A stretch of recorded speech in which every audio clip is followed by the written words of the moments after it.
যে জাতি তাদের অতীত ইতিহাস ভুলে যায় সে জাতি তাদের সুন্দর ভবিষ্যৎ বিনির্মাণ করতে পারে না। আপনি আপনার অতীত ইতিহাস ভুলে যাবেন, আপনার ভবিষ্যৎ ভালো হবে না। আমি আমার অতীত ইতিহাস ভুলে যাব, আমার ভবিষ্যৎ ভালো হবে না। এটা হলো ব্যক্তির ক্ষেত্রে। যদি একটা রাষ্ট্র এরকম হয়, সে তার অতীত ইতিহাস ভুলে যায়, ওই রাষ্ট্র তার ভবিষ্যৎ সুন্দর ভবিষ্যৎ বিনির্মাণ করতে পারে না।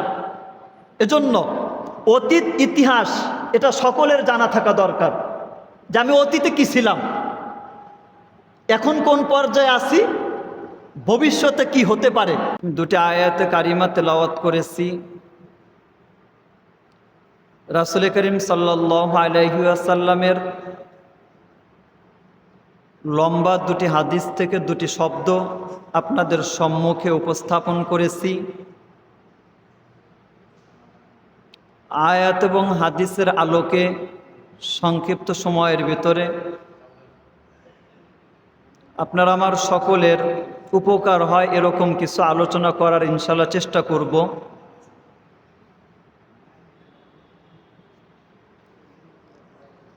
মহান আল্লাহ পাক রব্বুল আলামিন পবিত্র কোরআনে ইরশাদ করেছেন, ইউরিদুনা লিউতফিউ নূরাল্লাহি বিআফওয়াহিহিম। তারা চায় মুখের ফুৎকারের মাধ্যমে আল্লাহ পাক রব্বুল আলামিনের এই আলোকে, দ্বীন ও ইসলামকে মিটিয়ে দিবে। এটা কাফেররা চায়। ওয়াল্লাহু মুতিম্মু নূরিহি ওয়ালাউ কারিহাল কাফিরুন। মহান আল্লাহ বলেন, আল্লাহ পাক রব্বুল আলামিন তার এই আলোকে, এই দ্বীন ধর্মকে গোটা বিশ্বের ভিতরে পূর্ণতা দান করবেন, যদিও কাফেররা এটাকে অপছন্দ করে।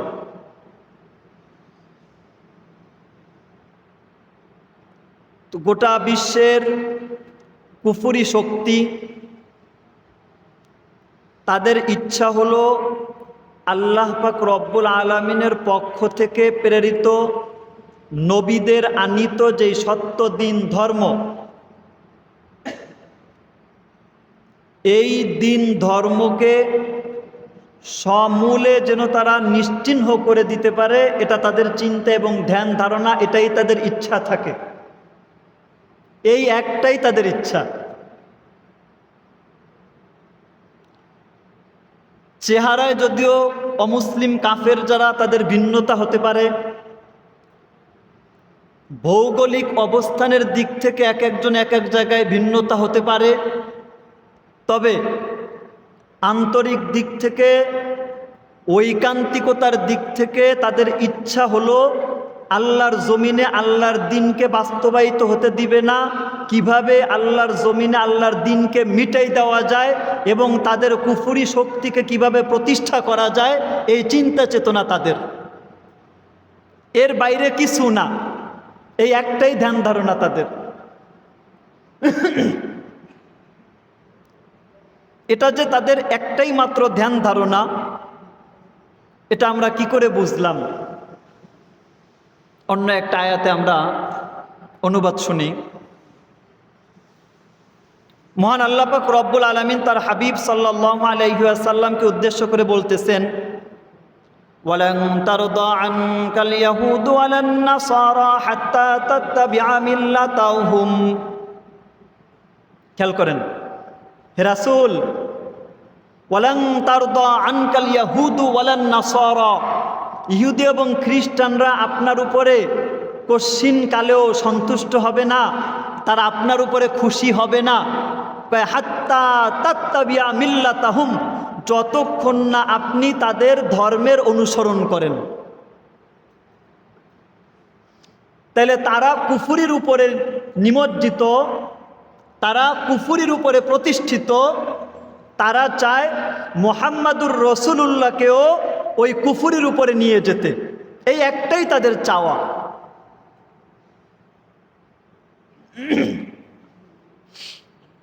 তো তারা যেটাই আশা করুক না কেন, আল্লাহ তাআলা বলেছেন, ওয়াল্লাহু মুতিম্মু নূরিহি ওয়ালাউ কারিহাল কাফিরুন। আল্লাহ তার এই আলোকে, এই দিন ধর্মকে, এটাকে আল্লাহ তাআলা পূর্ণতা দান করবেন, যদিও কাফেররা এটাকে অপছন্দ করে। আমরা অনেক সময় যে একটা প্রবাদ বলি, চামচিকার ভর্ত শোনায় সূর্যের কি আসে যায়। সূর্য উঠলে বাদুর, চামচিকা এরা চোখে দেখে না, এজন্য সূর্যকে তিরস্কার করে। তো সারাদিন যদি চামচিকা আর বাদুর এগুলো সূর্যের তিরস্কার করে, সূর্যকে ভর্ৎসনা করে, সূর্যের কোনো আসে যায় না। তো গোটা বিশ্বের সমস্ত অমুসলিম কাফের তারা যদি ঈমানের বিরোধিতা করে, ইসলাম ধর্মের বিরোধিতা করে, সত্য সহকারে আগত নবীদের বিরোধিতা করে, আল্লাহ বলেন ওদের বিরোধিতা কোনো আসে যায় না, আমি আমার দিন ধর্মকে পূর্ণতা দান করব। সুবহানাল্লাহ। আপনারা বুঝবেন, এআই অথবা চ্যাট জিপিটি, আমি একটা বিষয়ে এই এআইকে জানার জন্য, তথ্য জানার জন্য প্রশ্ন করলাম, তখন সে আমাকে উত্তর দিল, আপনার বিষয় বস্তুটা অত্যন্ত গুরুত্বপূর্ণ, আপনি এটা সুন্দর করে সাজিয়ে দেন, আমি উত্তর দিব। এরপরে যে উত্তরটা দিয়েছে ফেরাউন সংক্রান্ত কিছু তথ্য, তখন সে উত্তর দিয়েছে, খেয়াল করেন, ফেরাউন এটা ছিল প্রাচীন মিশরের শাসকদের একটি উপাধি। প্রাচীন মিশরে যারাই রাজা হতো তাদের উপাধি ছিল ফেরাউন। এটা কোনো ব্যক্তির নাম না, বরং এটা রাজকীয় একটা উপাধি।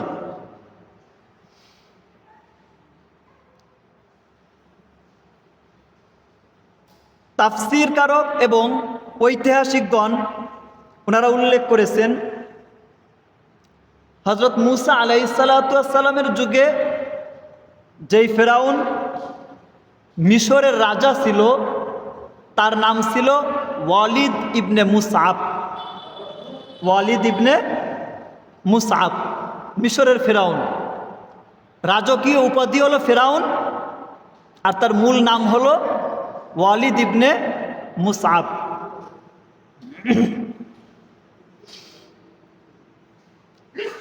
এরপরে অনেক বিস্তারিত আলোচনার পরে যেটা লিখেছে সেটা হলো, বস্তুত নাম বা উপাধি যাই হোক না কেন এগুলো বিষয় না, প্রত্যেক যুগেই এমন কিছু মানুষ এসেছে যারা ফেরাউনের ন্যায় অহংকার করে নিজেদেরকে সর্বোচ্চ ক্ষমতার অধিকারী মনে করেছে।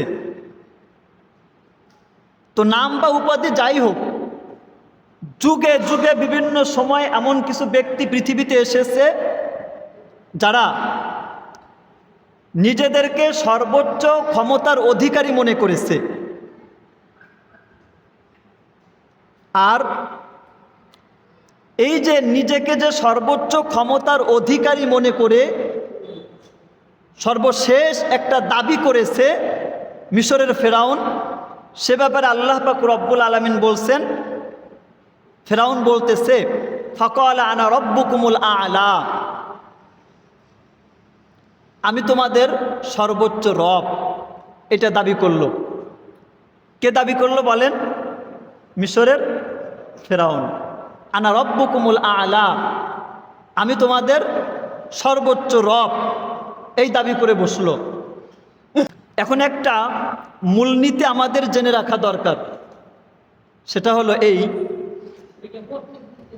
যেই জাতি তাদের অতীত ইতিহাস ভুলে যায়, কি বলছি, যে জাতি তাদের অতীত ইতিহাস ভুলে যায় সে জাতি তাদের সুন্দর ভবিষ্যৎ বিনির্মাণ করতে পারে না। আপনি আপনার অতীত ইতিহাস ভুলে যাবেন, আপনার ভবিষ্যৎ ভালো হবে না। আমি আমার অতীত ইতিহাস ভুলে যাব, আমার ভবিষ্যৎ ভালো হবে না।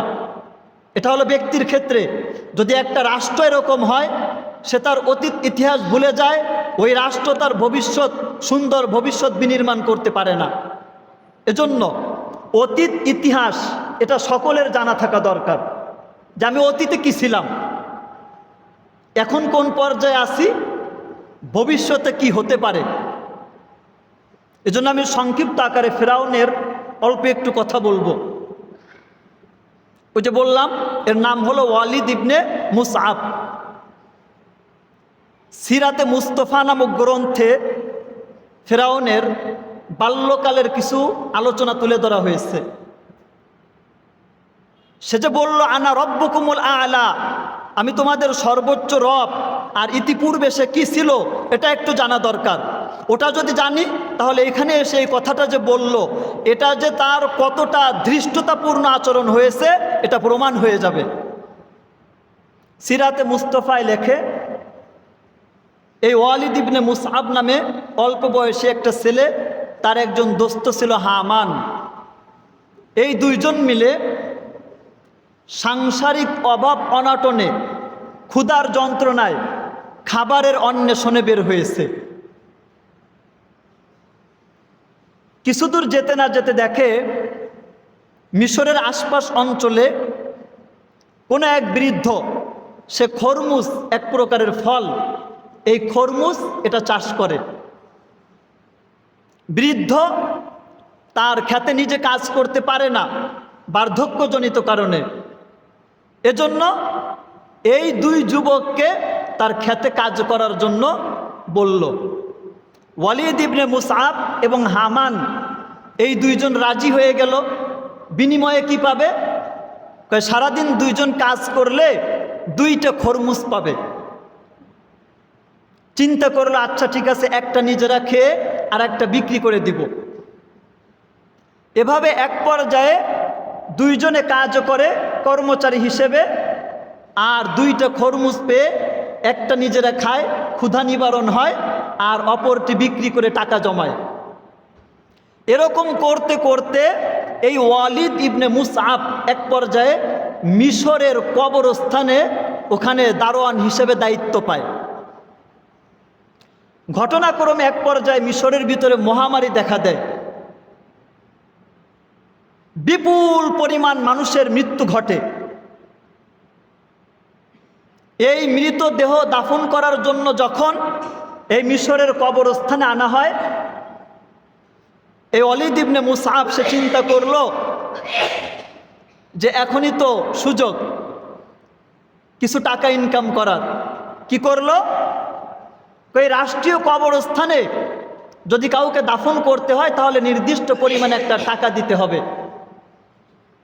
ওয়ালিদ ইবনে মুসআব যে কিছুদিন পরেই ফেরাউন হবে, সে টাকা নেওয়া শুরু করলো।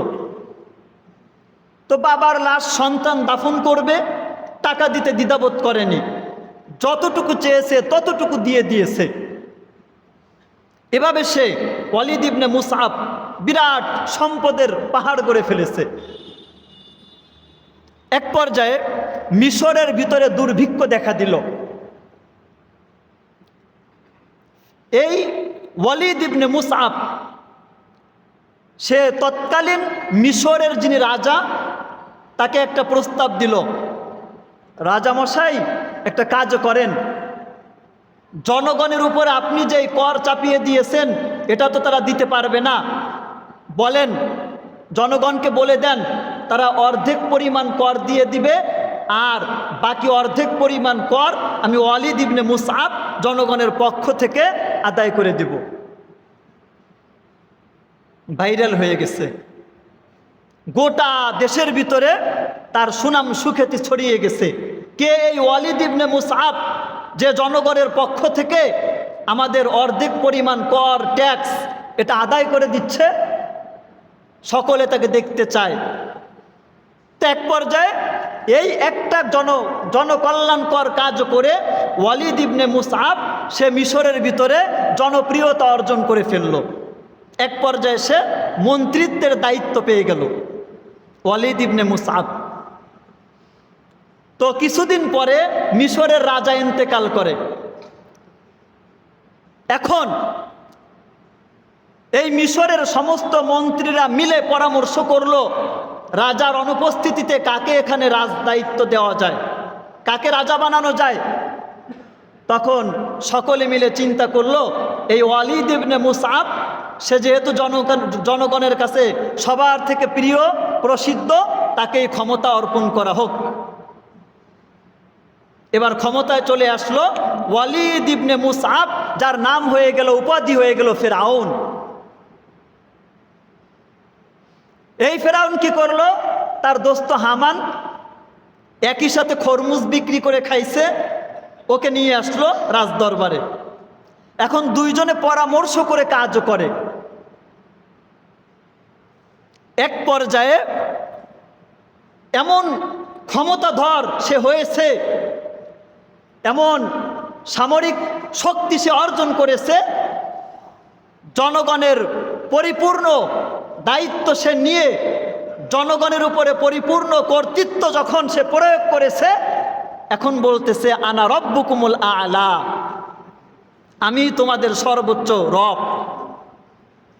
কি ছিল অতীত ইতিহাসে?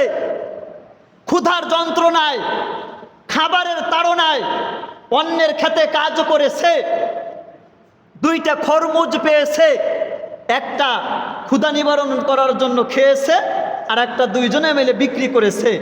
কবরস্থানে দারোয়ান হিসেবে দায়িত্ব পেয়েছে, ওই দায়িত্ব পালন করে কালো টাকা অর্জন করে সেখান থেকে জনগণের ভিতরে কি করলো, প্রসিদ্ধি অর্জন করলো। মিশরের ক্ষমতায় চলে আসলো।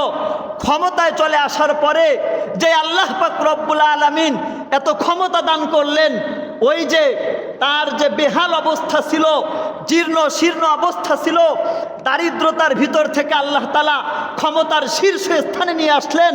সেই আল্লাহর বিরোধিতা করে এখন বলতেছে আনা রব্বুকুমুল আ'লা, আমি তোমাদের সর্বোচ্চ রব। নাউজুবিল্লাহ।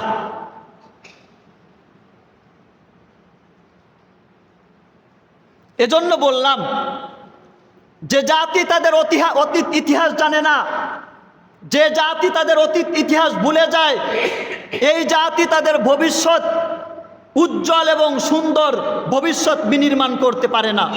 তারা ধ্বংস হয়ে যায়, যেমনিভাবে ফেরাউন নীল নদের ভিতরে ডুবে ধ্বংস হয়ে গিয়েছে।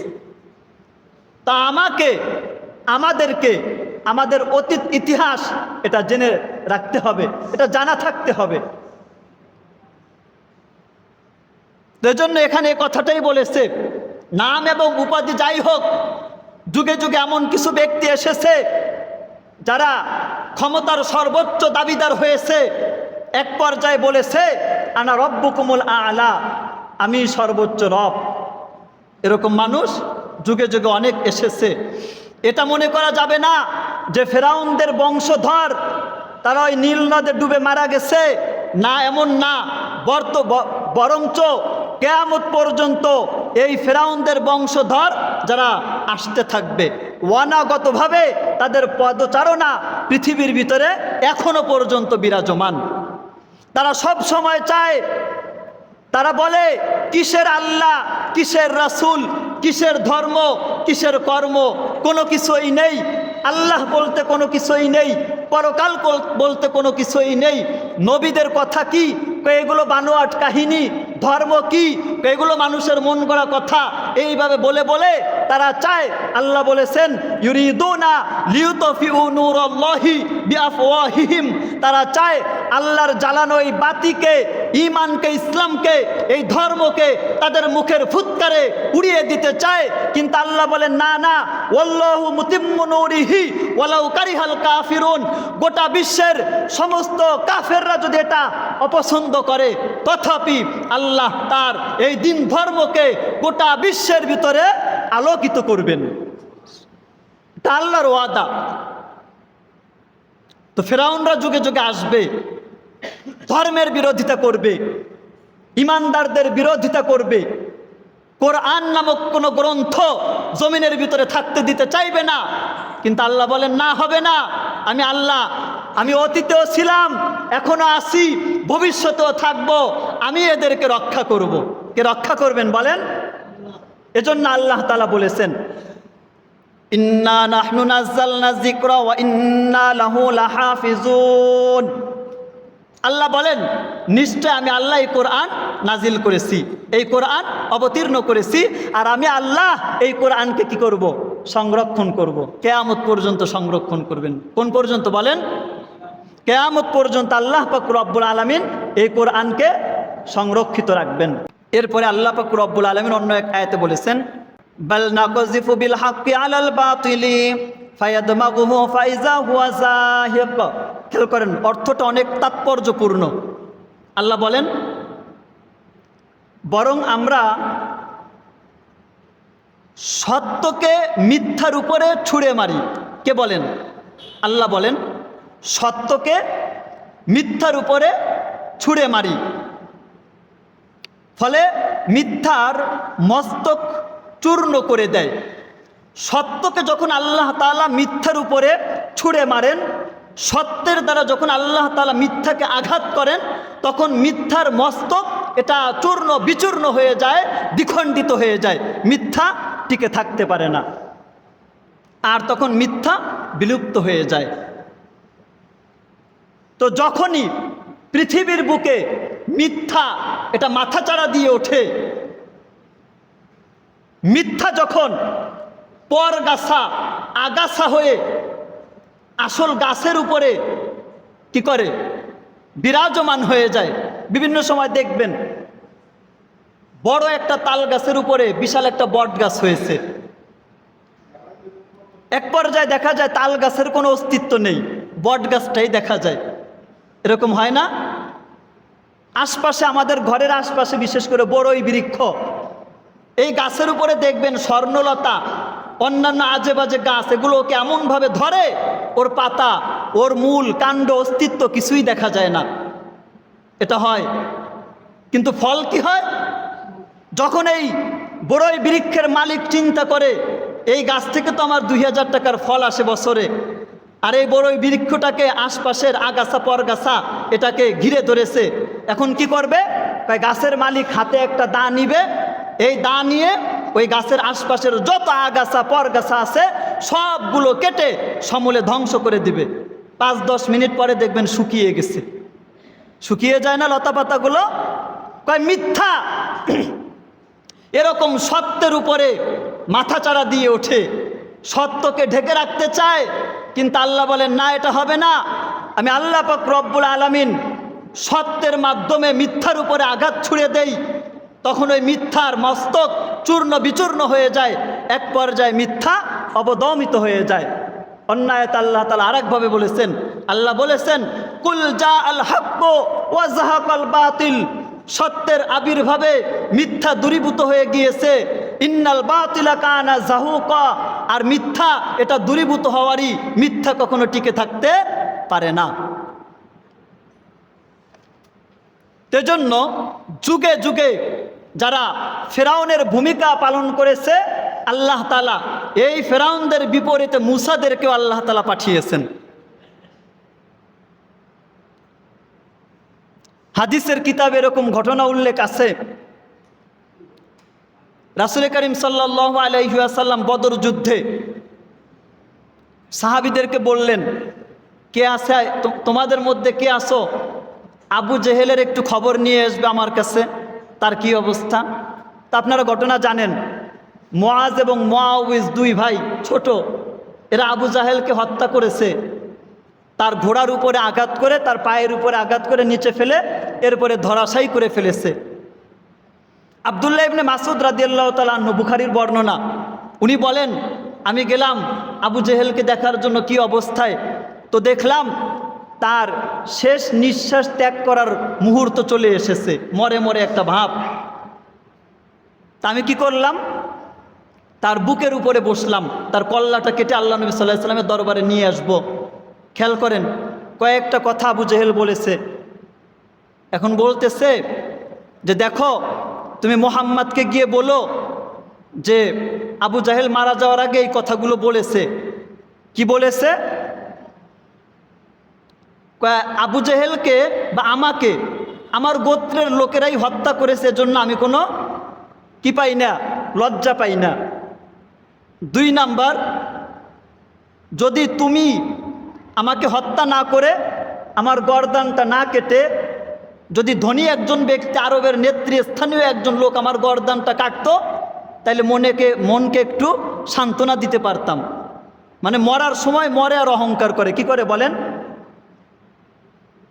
এরপরে বলতেছে, তুমি যে আমার বুকের উপরে বসছো, তোর বাপের বয়সে এরকম কোনো দামি সিংহাসনে জীবনে বসছো?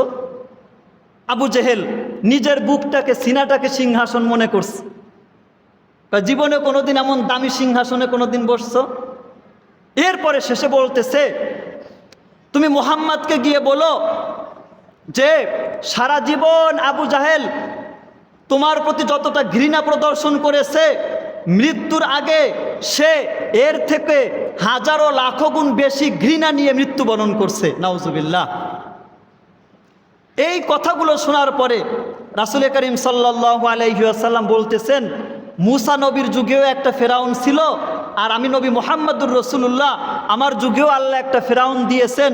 তবে ওই মুসার যুগের ফেরাউন নীল নদে ডুবে মরে আর বলে আমানতু বিরব্বি মুসা ও হারুন, যে আমি মুসা এবং হারুনের রবের প্রতি ঈমান আনি। আর আমার এই যুগের ফেরাউন আবু জেহেল মরে, আর মরার সময় অহংকার করতে করতে মরে। নাউজুবিল্লাহ। তাইলে এখন ইতিহাস মিলিয়ে দেখেন, যুগে যুগে ফেরাউনদের পদচারণা হচ্ছে, তাদের আবির্ভাব হচ্ছে, তারা দ্বীন ও ইসলামকে, মুসলমানদেরকে সমূলে নিধন করার জন্য তারা চেষ্টা করতেছে। কিন্তু আল্লাহ বলেন, না, এটা হবে না। আমি এদেরকে টিকিয়ে রাখবো, আমার কোরআনকে আমি টিকিয়ে রাখবো, আমার দ্বীন ইসলামকে আমি কিয়ামত পর্যন্ত কি রাখবো, জিন্দা রাখবো। এজন্য আপনার আমার কি করণীয়? আপনার আমার করণীয় হলো, যে আল্লাহ বলেছেন ইন্না নাহনু নাযালনা যিকরা ওয়া ইন্না লাহু লাহাফিজুন, আমি আল্লাহ এই কোরআন নাজিল করেছি, আমি এই কোরআনকে সংরক্ষণ করব। তো মৃত্যু পর্যন্ত এই কোরআনের পক্ষে থাকা, কোরআনকে যেহেতু আল্লাহ সংরক্ষণ করবেন, তাইলে কিয়ামত পর্যন্ত যারা কোরআনের ধারক বাহক হবে, যারা কোরআনের সাথে লেগে থাকবে, কোরআনের সংস্পর্শে যারা থাকবে, তাদেরকেও আল্লাহ তাআলা কিয়ামত পর্যন্ত কি রাখবেন, টিকিয়ে রাখবেন। একজন মুরাব্বি আমাকে একটা প্রশ্ন করেছিলেন। উনি আমাকে বলেন যে, আচ্ছা বলো তো, সৌভাগ্যের পরশ পাথর, এরকম কোনো পরশ পাথর সম্পর্কে তোমার জানা আছে? পরশ পাথর কি পাথর বলেন? পরশ পাথর। ঐতিহাসিকদের মতানুসারে কয় পরশ পাথর কি জিনিস? এটা এমন একটা পাথর যার সাথে কোনো লৌহ পদার্থের টাচ লাগলে ওটা স্বর্ণে পরিণত হয়ে যায়। কি হয়ে যায়? এটা ঐতিহাসিকদের একটা বর্ণনা। সত্য মিথ্যটা যাচাই করা আমার বিষয় না।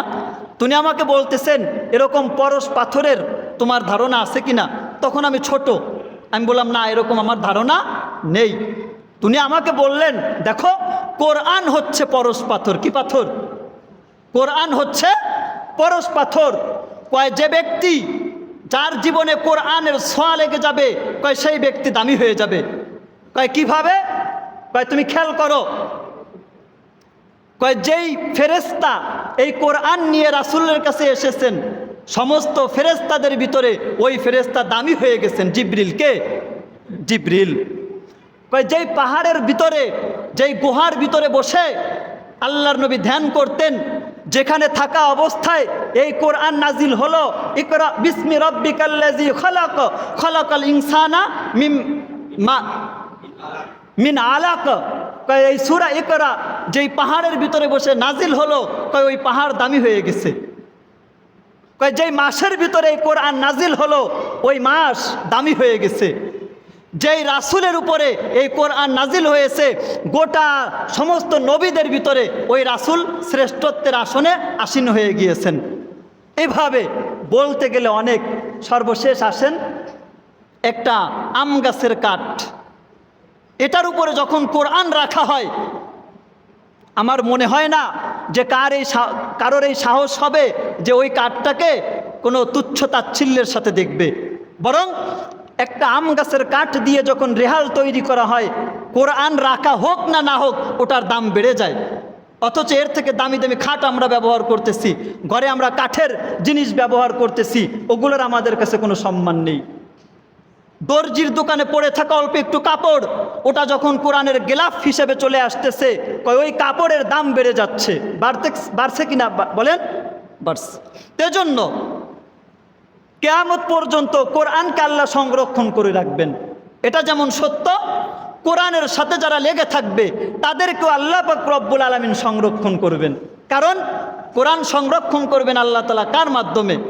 তার বান্দা বান্দীদের মাধ্যমে। তাইলে কোরআন যদি সংরক্ষিত থাকে, তার বান্দা বান্দি তারাও কি থাকবে? সংরক্ষিত থাকবে। সেজন্য আমাদের প্রত্যেকের অতীত ইতিহাস এটা জানা দরকার।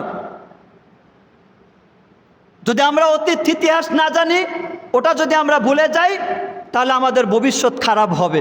যেমন অতীত ইতিহাসে ওয়ালিদ ইবনে মুসআব কীরকম অসহায়ত্বের ভিতরে ছিল। পরে মিশরের যখন সে প্রধানমন্ত্রী হলো, উপাধি হলো ফেরাউন, এখন বলতেছে আনা রব্বুকুমুল আলা, আমি তোমাদের সর্বোচ্চ রব বা তোমাদের সর্বোচ্চ খোদা। সেজন্য আল্লাহ পাক রব্বুল আলামিন আপনাকে আমাকে সকলকে কোরআনের সাথে, কোরআনের পক্ষে, ইমানের পক্ষে, ইমানের উপরে থাকার তৌফিক দান করে।